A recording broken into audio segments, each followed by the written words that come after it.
Have you heard about the new 2026 version of Wuthering Heights that's coming out on Valentine's Day? Well, I have too, and the reviews are not great. No, apparently it's not the sleepy classic little Gothic romance that we all know and love. I heard someone describe the latest remake as, quote, a graphic bodice ripper movie for the modern age. Yeah, I think I'll stick with the 1939 version. That's our topic tonight. Should you watch that film? And if you do, how should you approach it? Well, we're going to talk about all of it tonight on the Vintage Century Idle Hour.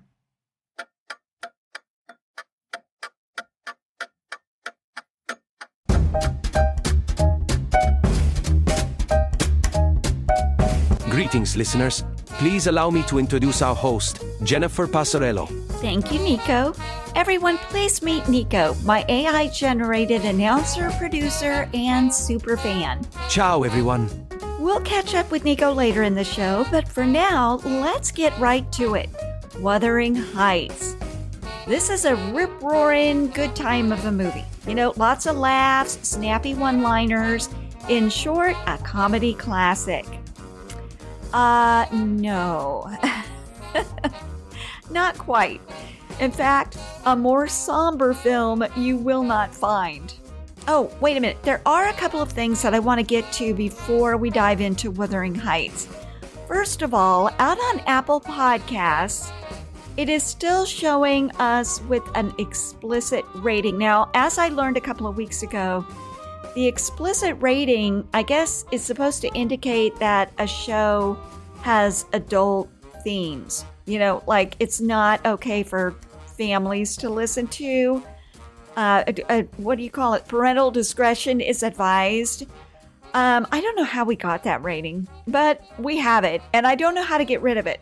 But if you have tuned into this show on Apple Podcasts thinking, wow, I'm really in for some saucy content, full disclosure, no, you are not. That's not this show. So, you know, you can make your decision. I hope you decide to stay, but this is not going to be that kind of show. Okay, in other news, I was looking at the stats for the last couple of episodes that we did, and I found out some kind of interesting information I thought you might be interested in. Do you know when most of our audience tunes into this show? Now, I'm talking about across all platforms. So that would be Apple Podcasts, Spotify, YouTube. I didn't really check the other platforms, but it's probably the same. Well, we get our biggest batch of listeners overnight between 10:30 p.m. and 2:30 a.m. So, greetings, insomniacs. I've got you covered. Now, at 10:30 Central Time, I'm sleeping. I can guarantee that. But at 2:30 a.m., oh yeah, I'm probably awake. I'm right there with you. I, too, listen to podcasts at that time. Now, I don't listen to this podcast because that would be weird, hearing my own voice in the middle of the night. Yeah, I don't do that. But I am with you in spirit. I'm online. Now, the second biggest batch of listeners, and, you know, I guess I should sort of clarify, I'm using biggest here as a relative term. You know, the audience for Idle Hour is really small compared to other podcasts.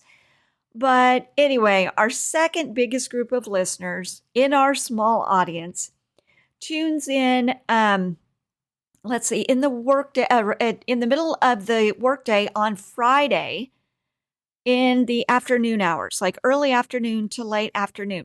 Well, I understand this too, because I've been there. You know, you still have to be working. You've still got to be there at your desk, but you're tired of working. You know, you need some distractions. Maybe you want a little noise in the background. And that's where I come in. You know, I may not be able to do a lot of things, but I can make noise. Anyway, welcome everyone, whenever you tend to tune in.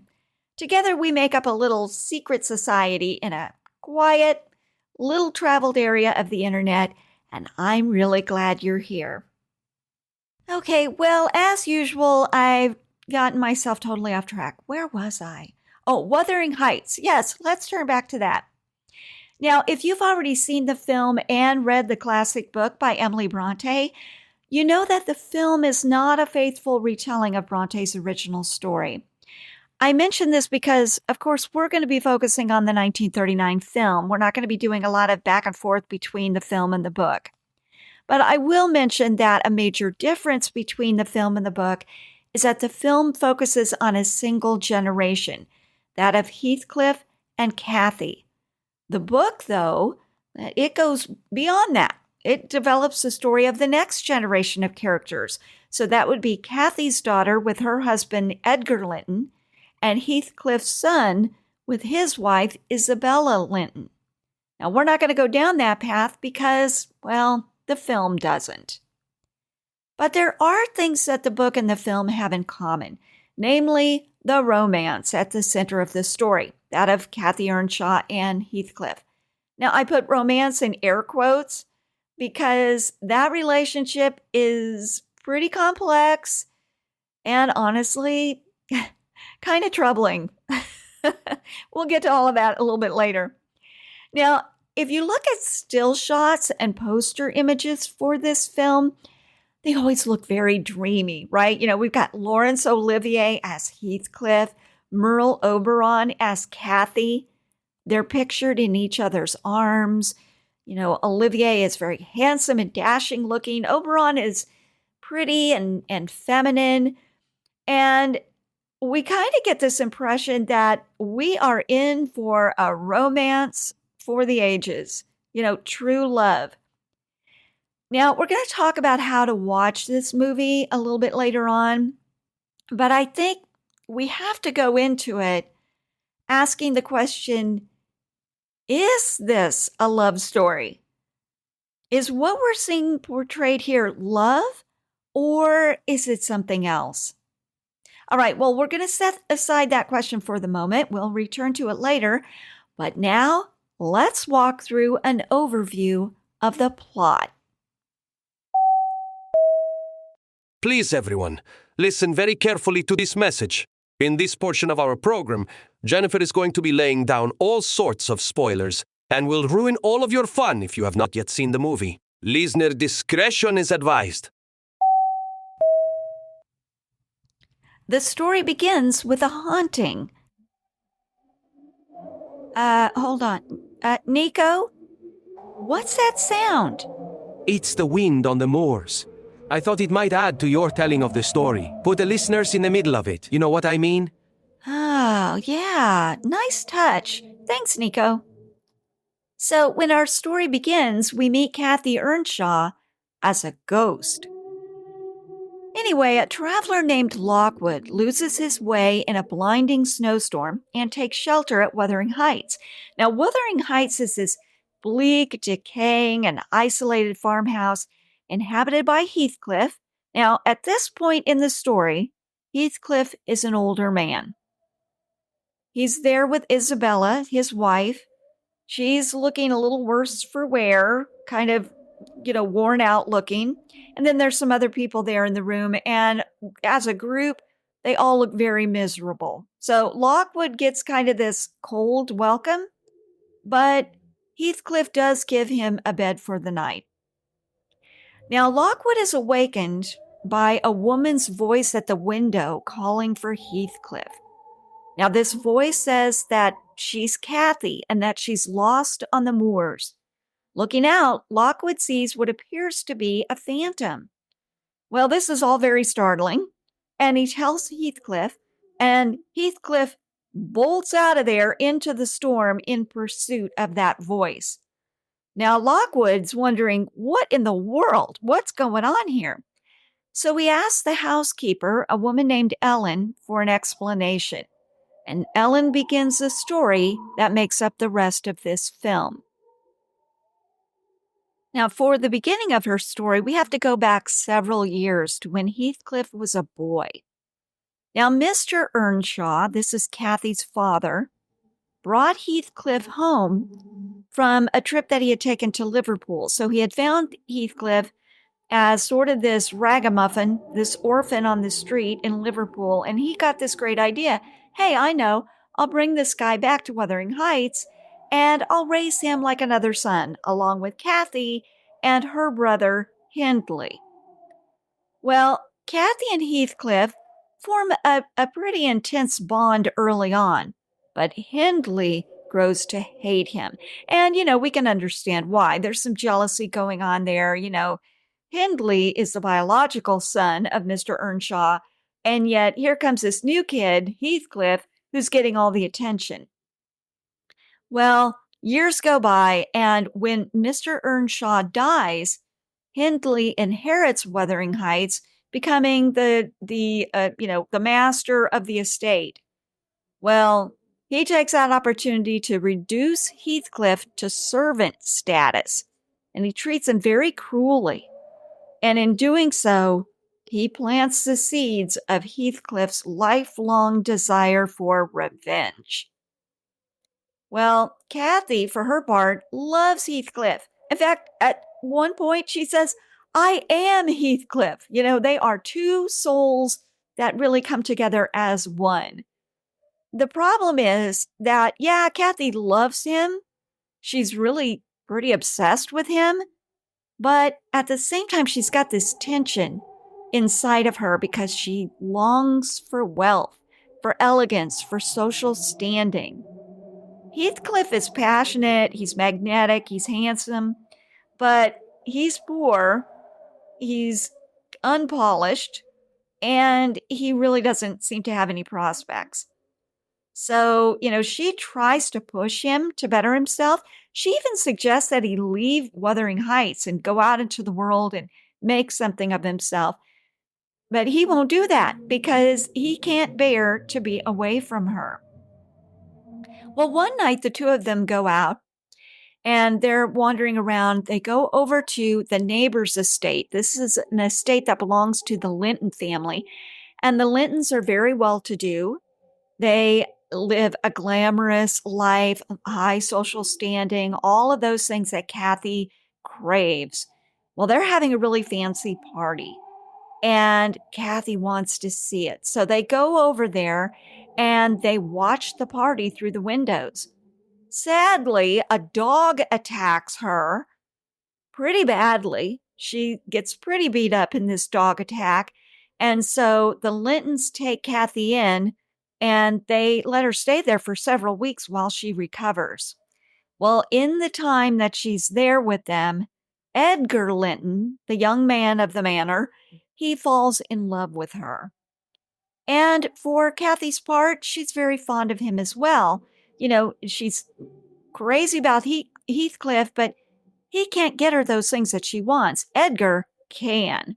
And so, she is fond of Edgar. Edgar is wild about her. Edgar asks her to marry him. And she is, pretty ready to accept that proposal. However, that attraction she has to Heathcliff kind of keeps pulling her back. Well, she decides she is going to marry Edgar. And she says at one point to Ellen, the housekeeper, she does love Heathcliff, but it would be degrading to her to marry him because of his low social status. Well, Heathcliff hears this, and he later confronts her. He's coming here again. You're really unbearable, Heathcliff. Utterly unbearable. You didn't think so this morning on the moors? Well, my moods change indoors. Is he coming here? No, of course not. Now, please go away. You're lying. Why are you dressed up in a silk dress? Because gentlefolk dress for dinner. Not you. Why are you trying to win his puling flatteries? I'm not a child anymore. You can't talk like that to me. I'm not talking to a child. I'm talking to Kathy. Hi, Kathy. Oh, I'm your Kathy. Yes. And I'm to take orders from you and allow you to select what dresses I shall wear. You're not going to sit all evening simpering in front of him again, listening to his silly talk. Oh, I'm not. No. Well, Heathcliff, I am. It's much more entertaining than listening to a stable boy. Kathy, don't you talk like that. I will. Go away. This is my room. It's a lady's room, not a room for servants with dirty hands to come into with their insults and complaints. Now let me alone. Yes. Yes. Tell the dirty stable boy to let go of you. He soils your pretty dress. But who soils your heart? Not Heathcliff. Who turns you into a vain, cheap, worldly fool? Linton does. You'll never love him, but you'll let yourself be loved because it pleases your stupid, greedy vanity. Loved by that milksop with buckles on his shoes. Stop it and get out. You had your chance to be something else. The thief or servant were all you were born to be, or beggar beside a road. Begging for favors, not earning them, but whimpering for them with your dirty hands.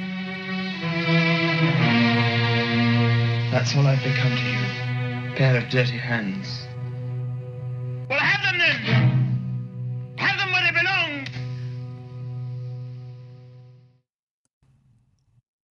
This is a really bad scene because, we see what a violent heart Heathcliff has. He slaps her, not once, but twice in this scene, and then he runs off. So he kind of disappears from Kathy's life at that point, but then years later, he returns.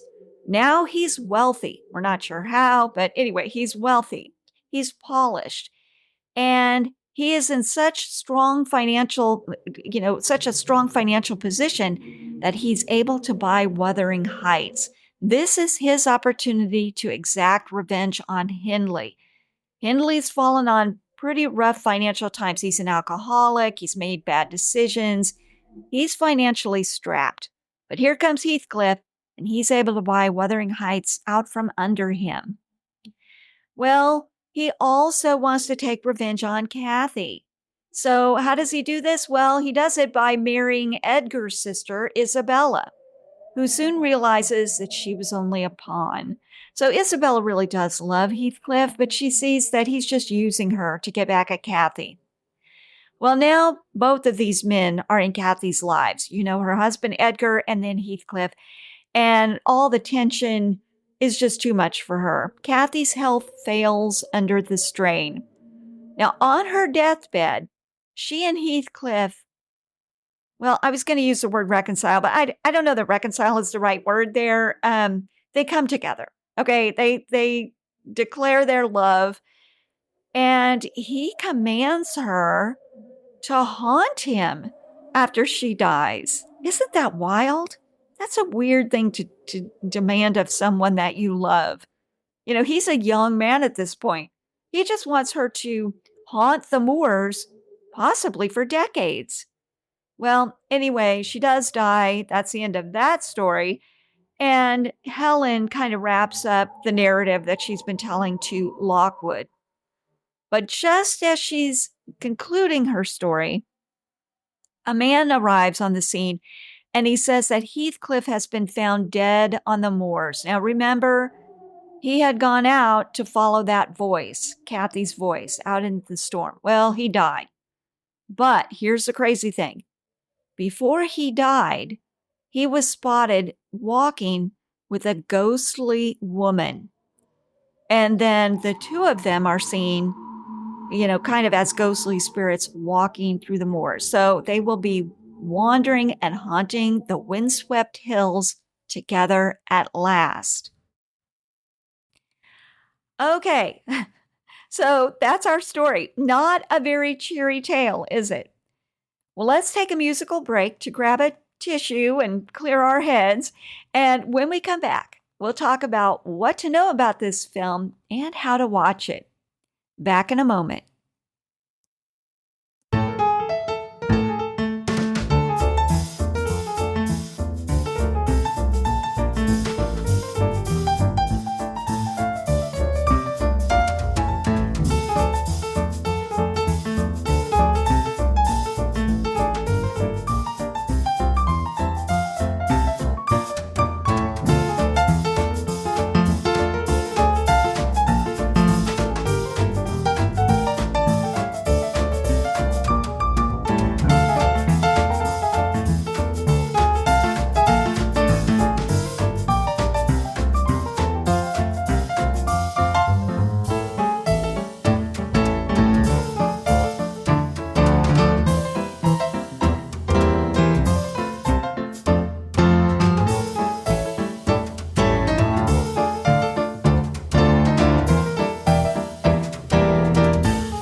Okay, what do we need to know about this film?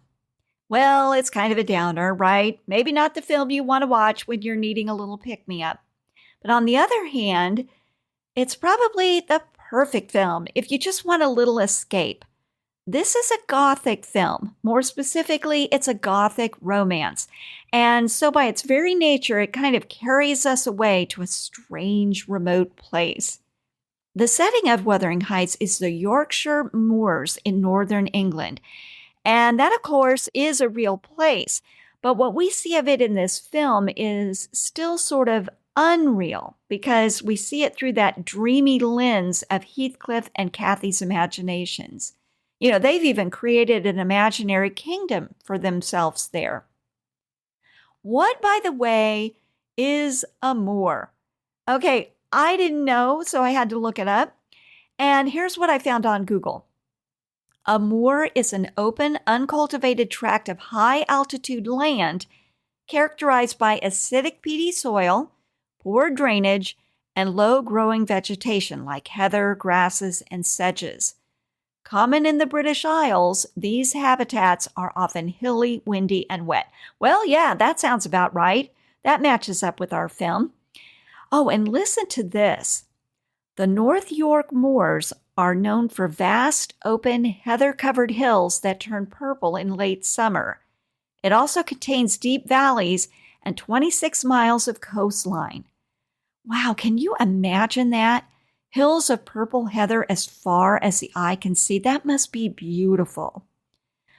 But the rainy, windy part of that picture is probably what's going to set us up best for a Gothic story. Now, we have to know going into this film that it is, as I said before, a Gothic romance. This is a niche genre. I guess I should probably say a subgenre of Gothic film, which has a lot in common with Gothic literature. You can usually recognize a Gothic tale from a mile away just by its setting and atmosphere, even if you don't even know what the plot is. If we had to sum up the Gothic vibe in one word, what would that be? Somber, I guess. Dark, moody, melancholy, mysterious. I think that all kind of, I think that would do it. I think that kind of describes the vibe. So let's take an imaginary little field trip.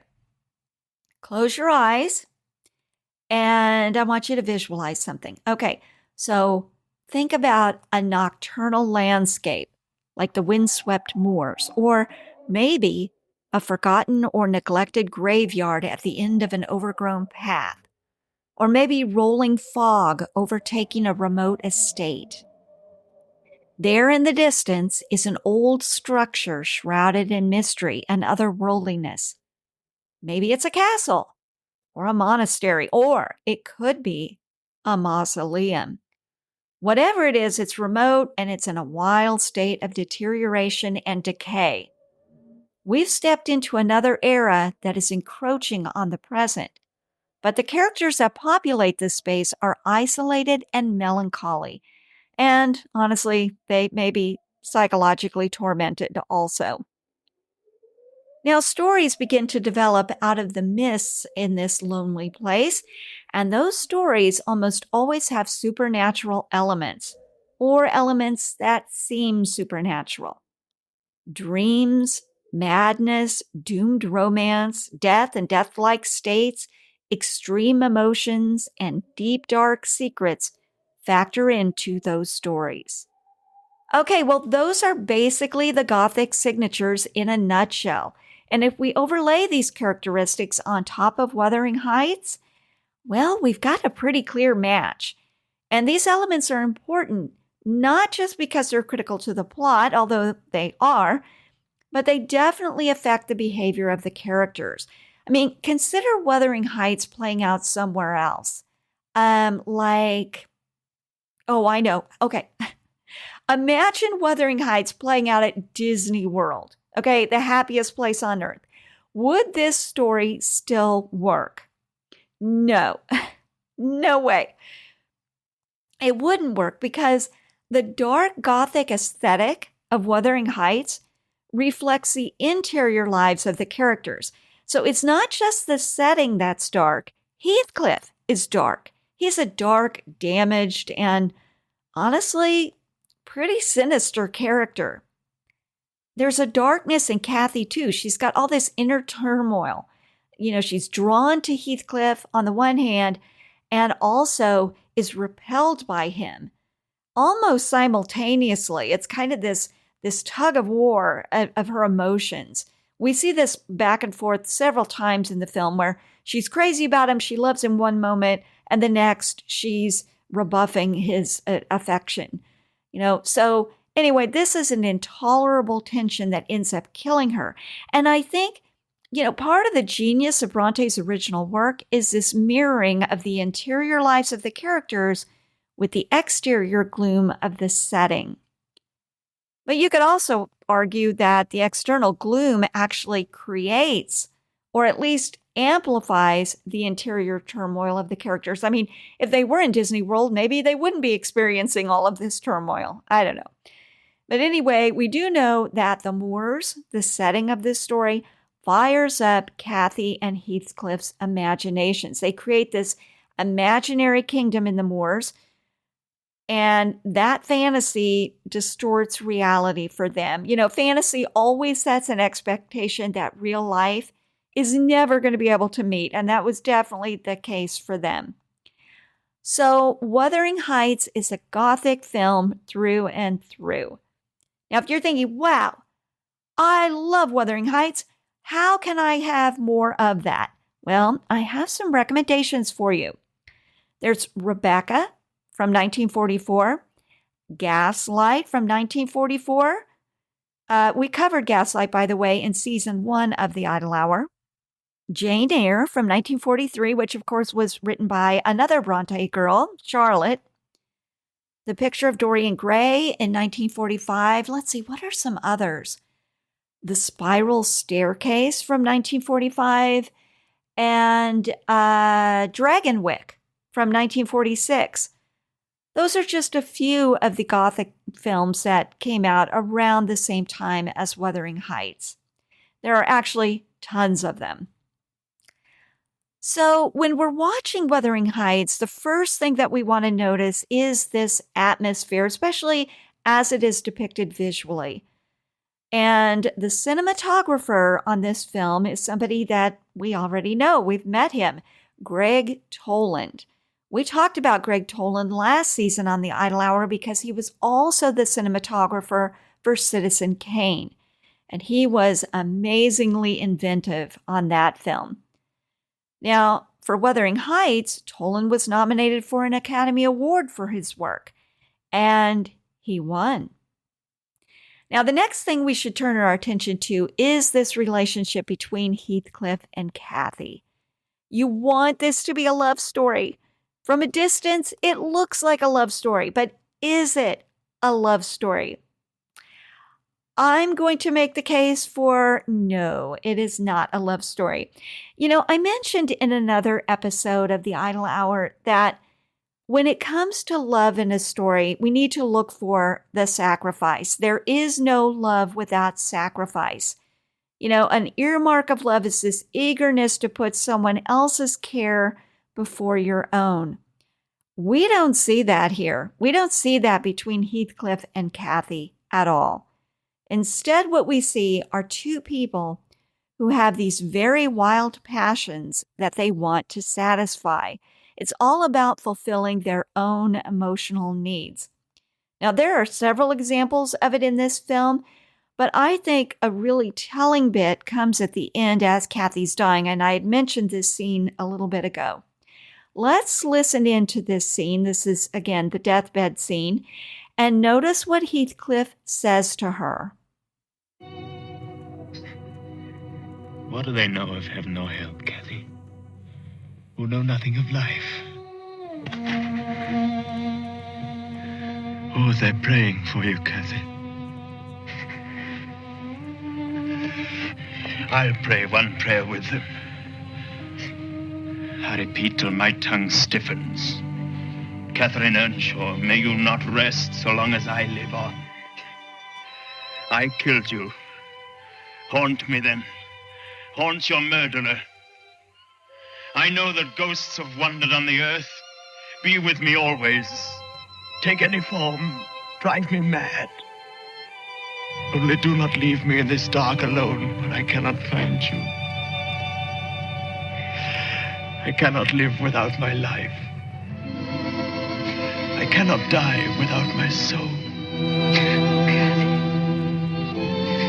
Oh, my dear. Kathy's already dead at this point, by the way, and her husband and the housekeeper, they're there at the bedside praying. And Heathcliff is shouting. He doesn't want her to rest in death. You know, normally we say rest in peace for our loved ones. He doesn't want her to rest in peace. He wants her to haunt him, to hang around those lonely moors until he dies. That doesn't sound like love to me. So, you know, if we look at their relationship, I think it's really based on this destructive mutual obsession. And it doesn't just destroy them, but it destroys those around them as well. You know, Heathcliff is absolutely terrible to his sweet wife, Isabella. You know, he uses her to get back at Kathy for marrying her brother. And he's just beastly to her. Kathy's husband, Edgar, is hurt too. You know, he loves Kathy. He takes care of her. And even though she is always fond of him, she holds something of herself back from him because Heathcliff is the one who really has her heart. Now, I read somewhere that the relationship between Heathcliff and Kathy is a force of nature, that it's beautiful in its own way, but lethal. And I'd say that's a pretty good description. Actually, you know what? This is all fascinating to me. There are a lot of layers here that we could spend a lot of time unraveling. But we won't, because we need to take a look at the film itself. This was not a box office hit. Now remember, Wuthering Heights came out in 1939. This was a giant year in Hollywood. This is the year of Wizard of Oz, Gone with the Wind, several other really good movies. It had some stiff competition, but it also had a lot of behind-the-scenes drama working against it. Here are some juicy bits of that drama from Turner Classic Movies' article on Wuthering Heights. Wuthering Heights was produced by Samuel Goldwyn and directed by William Wyler. Now, several male actors were considered for the role of Heathcliff, but they ultimately decided to offer the role to Laurence Olivier. Olivier hesitated. He'd failed miserably in Hollywood a few years earlier and had been fired as Garbo's leading man in Queen Christina back in 1933. Olivier was now a star of the British stage, and he was pretty convinced that that's where he belonged. He was also involved in an intense affair with Vivien Leigh, and he didn't want to be separated from her. Wyler offered Leigh the secondary role of Isabella in Wuthering Heights, but she wanted to play Kathy. And if it wasn't Kathy, she didn't want any role at all. Now, finally, it was Leigh who convinced Olivier that he couldn't pass up this opportunity. So Olivier agreed to play Heathcliff. Months later, during a trip to the U.S. to see Olivier, Leigh was introduced to producer David O. Selznick and signed to play Scarlett O'Hara in Gone with the Wind. Now, Goldwyn contract player David Niven was assigned to play Edgar Linton. His previous experience with Wyler, who was known for tormenting actors and insisting on dozens of takes, had been miserable. Niven decided to go on suspension rather than to do the role, but Wyler took him to dinner and assured him that he'd mellowed. Niven reluctantly agreed and lived to regret it, because Wyler made his life a living hell during production.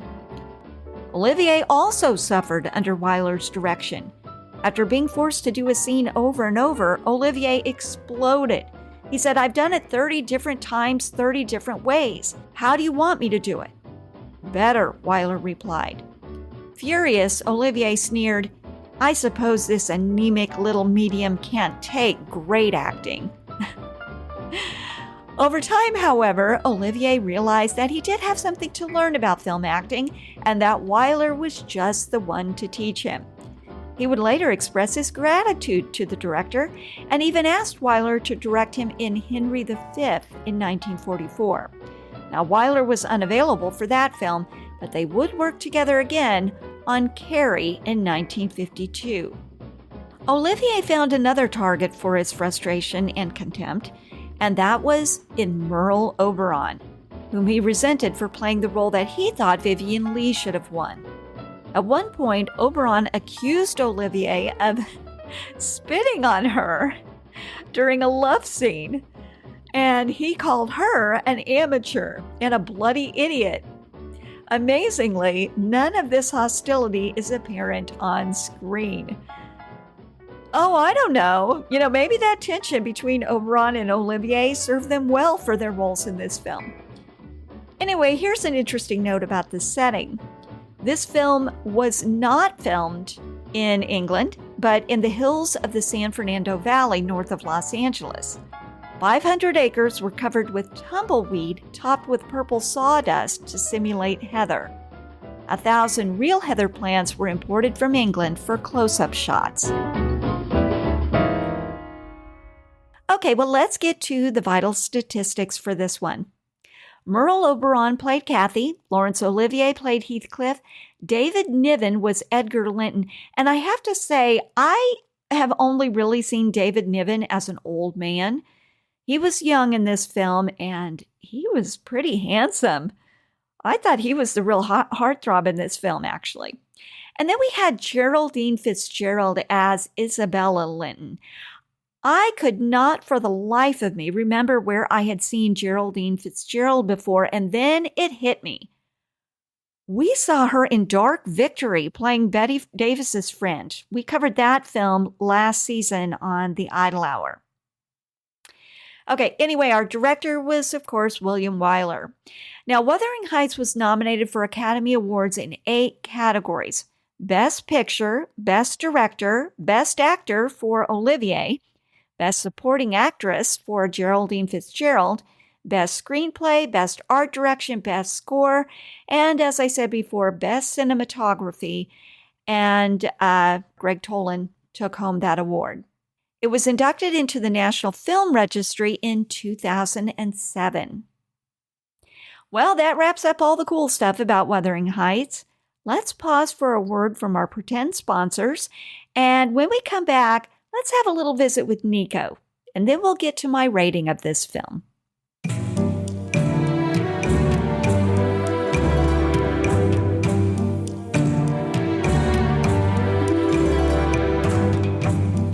Friends and ladies, are you out of pep?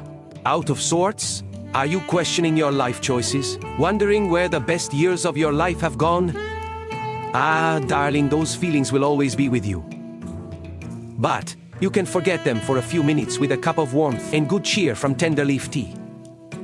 Just toss a Tender Leaf Tea ball into a cup with some boiling water. Go on, do as I tell you. Ah, yes, I invite you to make it quick and easy. No pot, no strainer, no long wait. Excuse me, did you forget to wash your hands? How charming. But no worries, friends and ladies. Each tea bowl comes in its individual sterile envelope, ensuring a sanitary drinking experience. Tender Leaf Tea Bowls. Ask your grocer about them today.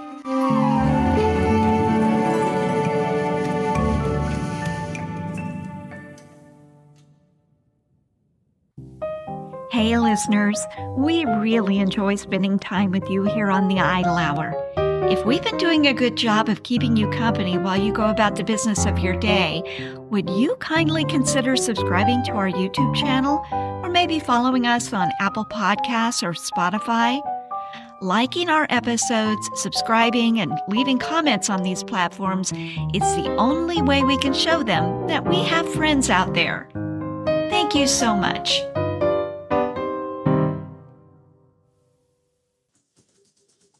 Okay. Well, Rodney, I have one last question before we wrap up this job interview. Certainly. Can you tell me about a time when you had to resolve a client's problem? What did you do? What were the results? A recent example I can provide is a client I had at Walmart. She was very upset. She complained that the clothing items in the women's department no longer have price tags on them. What I did to resolve this was... Go on, please. Oh my heavens. I'm sorry, but do you smell something rather offensive? Smell something? Rotting fish, perhaps. I can't say that I smell anything out of the ordinary. Why don't we get back to the interview? You were talking about how you helped that customer with the pricing issue. I can't get over that smell. It's really quite extraordinary. Oh, wait. Ah, yes. I might have identified the source. Oh, and what's that? Did you happen to kick your shoes off under your desk? Well, Oh yes, I see that you did. I do believe that pungent odor is coming from your feet. Don't worry. I used to have that same problem. Might I suggest Step Freshie? The cat litter? No, it's not cat litter. That's Fresh Step. I'm talking about Step Freshie shoe inserts. Listen, Rodney, I want to thank you for coming in today, but I'm sorry. I don't think this is going to work out. Please don't apologize. I have no qualms whatsoever about working for you, even if you do have an odor problem. Well, thank you again for coming in. I assure you, your foot odor is no match for Step Freshie. Step Freshies are infused with charcoal to absorb even the most offensive odors. My assistant will show you out. Well, thank you. And no need to thank me for that Step Freshie tip. So, when do I start? Security, please report to conference room 1. Step Freshie, cushioned shoe inserts infused with charcoal to eliminate even the strongest odors imaginable. Ask your pharmacist about Step Freshies today.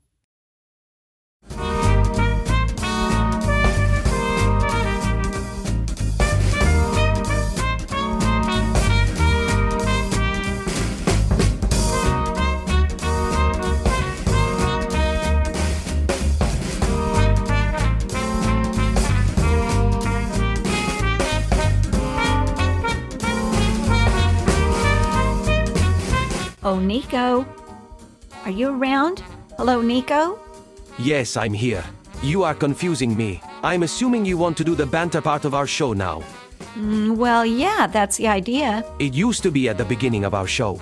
Now I never know what I'm supposed to be doing or when I'm supposed to be doing it. Oh, sorry about that, Nico. I'm trying to find my groove, you know what I mean? I heard that you have to do 100 podcast episodes before you really know what you're doing. 100? Haven't we already done that many? No, Nico, it only feels that way. This is episode 28. Episode 28? What am I doing here? Well, what have you been up to this week? Did you watch Wuthering Heights? Well, I watched part of it, and then there was just too much angst and melodrama. My program isn't designed to sustain that level of boredom for an hour and 45 minutes. Oh, well... Although, now that I think about it, I do manage to make it through our show each week. Maybe my stamina is improving. Oh, come on, Nico. Our show isn't that bad. Well, I did get something out of this week's movie. Oh, yeah? What's that? You know when Kathy is talking to the housekeeper about Heathcliff, and she says, "He's more myself than I am"? Yeah? Well, I like that line.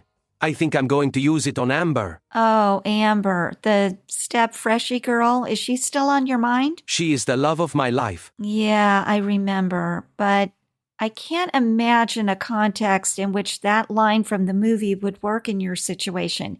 How would you use it? I told her about my feelings for her. Oh, that's right. You were making a Valentine card last week. What did she say when you gave it to her? Well, her response was somewhat ambiguous. Oh? Yes. "Nico," she said, "thank you for sharing your feelings with me. I'm afraid I don't feel the same way about you." Oh, gee, Nico, that's too bad. That seems like a pretty clear message to me. She told me that her heart belonged to Oliver. Oliver? Who's that? From the latest Step Freshie commercial. You know, the interviewer with the foot odor problem. Ah. She said she liked the sound of his voice. He sounds just like a movie star, she said. Oh, poor Nico. Yeah, and that his portrayal of the foot odor sufferer really moved her. Really? Yes. I'm not giving up, though. I'm writing her a new Valentine card. Well, Nico, do you really think that's a good idea? I mean, she seems to be really into the new foot odor guy. What was his name? Oliver. Oliver, right. Oh gosh. I can't believe we now have 2 AI generated foot odor characters on this show. This was not what I had in mind.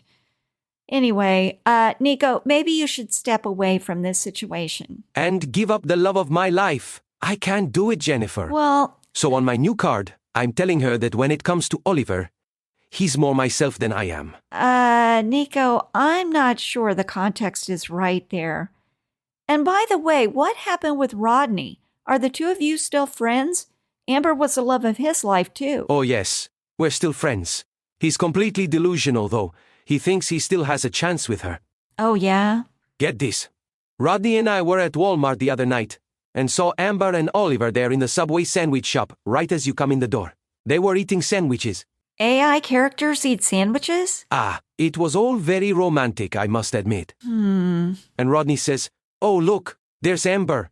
I'm going to go ask her out right now." Then he went over there and did it right in front of Oliver. He's a good friend, but he has no class. Oh, can you even imagine? I definitely cannot. Well, he did ask her out. She turned him down in record time. Then Oliver and Amber got up and walked over to the shopping carts. They were holding hands. AI characters hold hands? I, on the other hand, had the sense to wait and ask her out today, which I am getting ready to do. Oh, Nico. To borrow another line from Wuthering Heights, I wish I were a girl again, half savage and hardy and free. What? Oh, Nico, this is so crazy. I am begging you to reboot your program or whatever to get her out of your system. I need you to focus on this show. What show? This show. Oh, right. Greetings, listeners. Please allow me to introduce our host. Oh, Nico.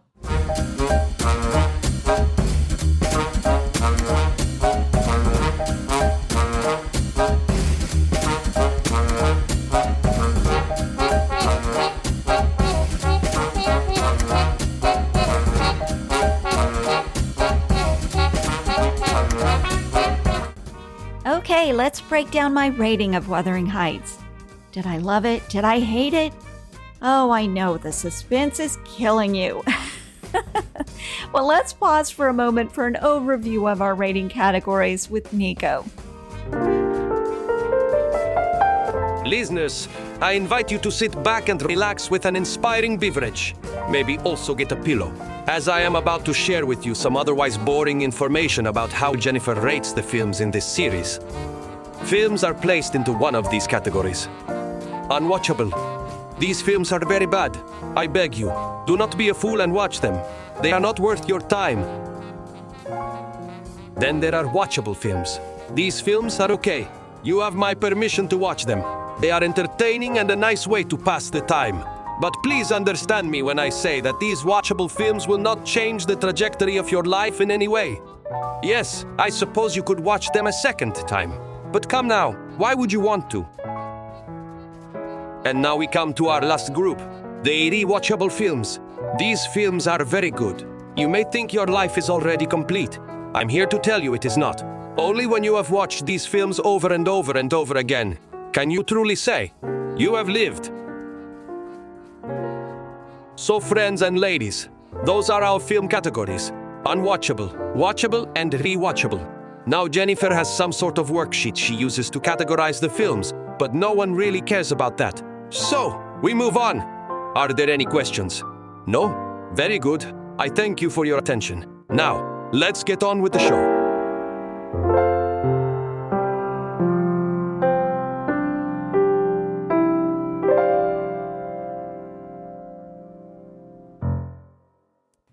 Okay, so let's remember that each factor is evaluated on a scale of 1 to 5. 1 is the low end, 5 is the high end. And we'll start with our top 2 box scores. Overall reaction. I gave that 3 points, kind of the middle of the road. It was a good film. Here's the interesting thing. I liked it more as I dug into it deeper. I'll admit that when the movie ended, I didn't really like it all that much. I developed more of an appreciation for it as I kind of immersed myself in the story after the fact. Next box item, would I recommend this movie to my friends? I gave that 2 points, representing probably not. Now, if it was a good movie, why wouldn't I recommend it? Well, I don't know if this film would have broad appeal. The pacing is a bit slow. The subject matter is pretty melodramatic. Now, if you love period drama or you like Emily Bronte's book, you might really like this film. Otherwise, there may be other films that you would rather spend your time on. Next factor, story, 5 points. Now, here's where the score goes way up. In contrast with what I just said about the subject matter being melodramatic, it is a story worth telling. This is a story of obsession, of a mutual fixation, about a drive to serve one's own feelings at any cost. That's a unique story, and it's a story that kind of serves as a cautionary tale. Don't feed your obsessions. It's an interesting story for sure. So 5 points. Character development. Another high score here, 5 points. This is a character-driven story. Now, one of the things that I consider when evaluating the quality of characters' development is to look at whether or not they've changed over the course of the story, fundamentally changed. In this case, I don't really know that happened with any of the characters. But the other thing that I look at is whether the characters are so well rendered that we can predict their actions before they do them, because we know them so well. They seem so real. In this case, I definitely think we can do that. Also, in this film, we're really dealing with the interior of these characters and the exterior of these characters, their external behaviors, their internal drivers. That requires some pretty solid character development. So 5 points. Writing, 4 points. Now, this was a hard one because I honestly don't know how much of the dialogue is original to the film and how much was just pulled from the novel. I do feel that there were points at which the story dragged a little bit. Maybe it could have been a little bit tighter. But there were some nice lines in this film, even if they are a bit over the top. Now, here's one. I'm going to share a clip here with you. Here's one of the more interesting soliloquies in the film. It wasn't exactly a soliloquy because Kathy was actually talking to Ellen, but you almost feel like she was talking to herself. Thinking of Heathcliff. Who else? He's sunk so low. He seems to take pleasure in being mean and brutal. And yet, he's more myself than I am. Whatever our souls are made of, his and mine are the same. Linton's is as different as frost from fire.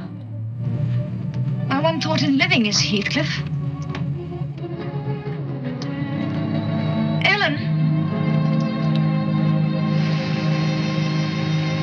I am Heathcliff. Yeah, so it does seem over the top, as I said, but I think it really seems right given the atmosphere of this film. So I'm sticking with 4 points for writing. Pace, 3 points. It is a little slow in parts. And now for our last factor, discussability. 4 points. I do think there are things to talk about with this one. Would it be a good one to talk about in a movie club meeting? Yes, definitely. Okay, well, that brings us to a total of 3.7, or watchable. This is a watchable film. Now, before I wrap this up, I do want to mention the new version of Wuthering Heights that's about to be released. This film has been remade, a lot of times. The earliest screen adaptation was actually in 1920. So I guess it's inaccurate to say that the 1939 version is the original. The 1920 version was a silent film, of course. And the interesting thing about that version is it was billed as a tremendous story of hate. And I think that is nearer to the mark. That's more aligned with the actual book. This latest version, the 2026 version, is billed as the greatest love story ever told. Interesting contrast there.